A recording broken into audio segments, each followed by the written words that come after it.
আমার নাম শেফালি। আমার মামাতো ভাইয়ের বয়স 4 বছর। ও প্রচুর দুষ্ট একটা ছেলে। তো একদিন বিকেলবেলা মামা ফোন করে বলল যে আমার মামাতো ভাইকে কোথাও খুঁজে পাওয়া যাচ্ছে না। এই কথা শুনে আমি আর মা মামার বাড়িতে চলে যাই। গিয়ে দেখি আমার মামি কান্না করছে। দুপুরবেলা মাদ্রাসা থেকে এসে ভাত খেয়ে খেলছিল, কিন্তু অনেকক্ষণ হয়ে গেছে তাকে কোথাও খুঁজে পাওয়া যাচ্ছে না। এরপর আমরা সবাই মিলে আবারও ওর নাম ধরে ডাকতে থাকি, কিন্তু কেউ সাড়া দেয় না। মামা দৌড়ে গেলেন মসজিদে মাইকিং করার জন্য। হারানো বিজ্ঞপ্তি দেওয়ার পরেও ওকে খুঁজে পাওয়া গেল না। রাত 8টার দিকে এক লোক দৌড়ে আসে বাড়ির ভেতর, আর আমার মামার নাম ধরে বলে, সৈকত, তোমাদের বাড়ির পেছনের পুকুরে একটা লাশ পাওয়া গেছে। এই কথা শুনে মামার মাথায় হাত। সবাই মিলে দৌড়ে গেলাম পুকুর পাড়ে। গিয়ে দেখি আমার ছোট ভাইটা নিথর দেহ পড়ে আছে, পানিতে ডুবে নীল হয়ে গিয়েছে। পেটটা কি ফুলে গেছে। আমি সহ সবাই কান্নায় ভেঙে পড়লাম। নানু কাঁদতে কাঁদতে বলল, ও বাবুরে, তুই কই চইলা গেলি আমারে ছাইরা।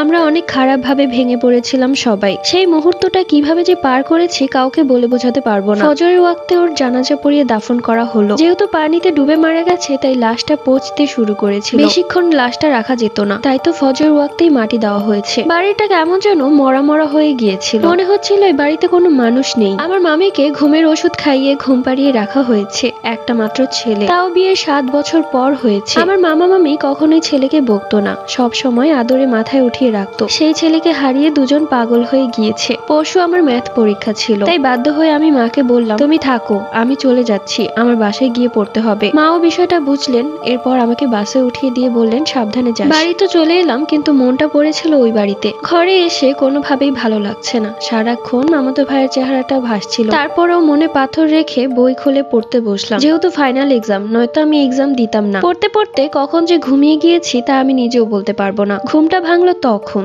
যখন আমি অনুভব করি আমার পাশে কেউ বসে আছে। তাকেই দেখলাম আমার মামাতো ভাইকে। চেহারাটা পুরো নীল হয়ে আছে, যেমনটা পুকুর থেকে লাশ ওঠানোর পর ছিল। আমি ভয় পেয়ে এক চিৎকার করি, সাথে সাথে আমার মামাতো ভাই উধাও হয়ে যায়। এরপর আমি নিজের মনকে সান্ত্বনা দিতে শুরু করলাম যে ওর লাশ দেখে এসেছি, তাই ওকে দেখছি। এরপর আমি আমার বান্ধবী টিয়াকে ফোন করি এবং ওর সাথে কথা বলতে শুরু করি। কথা বলতে বলতে হঠাৎ করেই কারেন্ট চলে যায়। ফোনে তাকিয়ে দেখলাম রাত 3টা বাজে। ফোনের ব্যালেন্স শেষ হয়ে গেছে। আমার বান্ধবী আমার বিষয়টা বুঝে রাত 3টার দিকেও আমার সাথে কথা বলছিল, যাতে আমি ভয় না পাই, যেহেতু এখন ব্যালেন্স শেষ আর কারেন্টও চলে গেছে। ফোনে তাকিয়ে দেখলাম মাত্র 5% চার্জ, যে কোনো সময় ফোনটা বন্ধ হয়ে যাবে। ইতিমধ্যে ফোনটা বন্ধ হয়ে গেল। অন্ধকার রুমে একা বসে আছি। তার উপর আমার মামাতো ভাইয়ের চেহারাটা বারবার আমার চোখের সামনে ভাসছে। মুহূর্তের মাঝে কেউ বলে উঠলো, আপু, আমার একা খুব ভয় করছে, সবাই মিলে আমার কবরে আসো। কণ্ঠটা ছিল আমার মামাতো ভাইয়ের। এই কথা শুনে আমার গায়ের লোম দাঁড়িয়ে গেল।